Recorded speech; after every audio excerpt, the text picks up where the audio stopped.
बिस्मिल्लाहिर्रहमानिर्रहीम। अस्सलामुअलैकुम। मैं हूँ लारेब और आप देख रहे हैं मेरा यूट्यूब चैनल कंदील टीवी।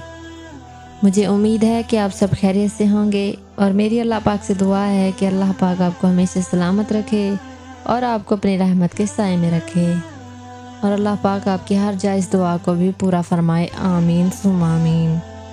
अज़ीज़ नाज़रीन, सबसे पहले तो मैं आपको ये बता दूं कि हर वजीफ़े को करने की कुछ शराइत भी होती हैं।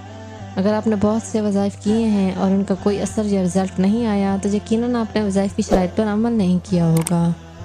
अज़ीज़ नाज़रीन, अगर हम वजीफ़े को करने से पहले इसकी शराइत पर भी अमल कर लेंगे तो हमें हर वजीफ़े में 100% कामयाबी भी मिलेगी। मैं इन शराइत से मुतालिक वीडियो बना चुकी हूँ। वीडियो का लिंक डिस्क्रिप्शन में मौजूद है, आप वीडियो देखें और फिर वजीफ़ा करें। इंशाअल्लाह वजीफ़े में ज़रूर कामयाबी हासिल होगी। मुअज़्ज़िज़ नाज़रीन, जैसा कि आप जानते हैं कि मुहर्रम हराम का महीना शुरू है। ये बहुत ज़्यादा फजीलत वाला महीना है। इसके रात और दिन बहुत ही बाबरकत हैं और इस महीने में किए गए अमाल अल्लाह ताला को बहुत ही पसंद है। 9, 10 और 11 का रोज़ा रखना भी बहुत सवाब वाला अमल है।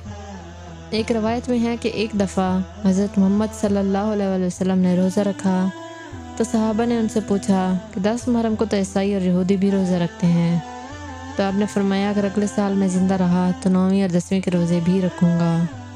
इससे साबित होता है कि रोज़ा रखना कितना ज़रूरी है और हज़रत मोहम्मद सल्लल्लाहु अलैहि वसल्लम की तालीमात से भी हमें यही सबक मिलता है कि ईसाइयों और यहूदियों से हमने मुशाबत इख्तियार नहीं करनी।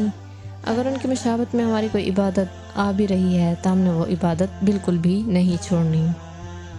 आज जो वजीफ़ा मैं आपको बताने जा रही हूँ, आपने कोशिश करनी है कि ये वजीफ़ा 9वीं, 10वीं और 11वीं तीनों दिन करना है।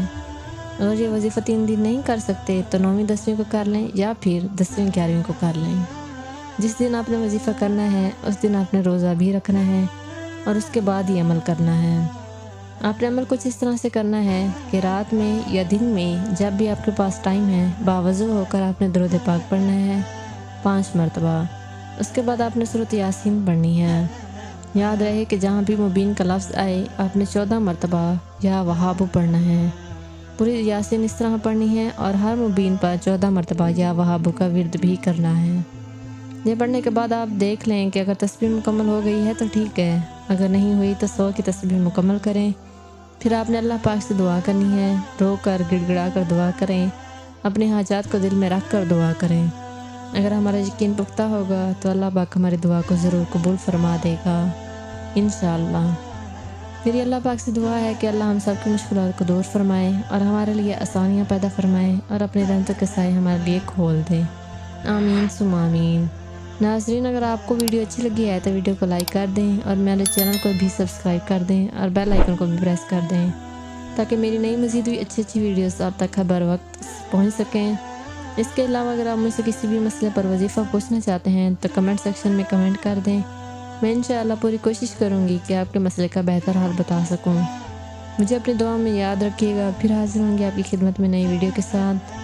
तब तक के लिए अपना बहुत ज़्यादा ख्याल रखिएगा और मुझे दे इजाज़त। अल्लाह हाफिज़।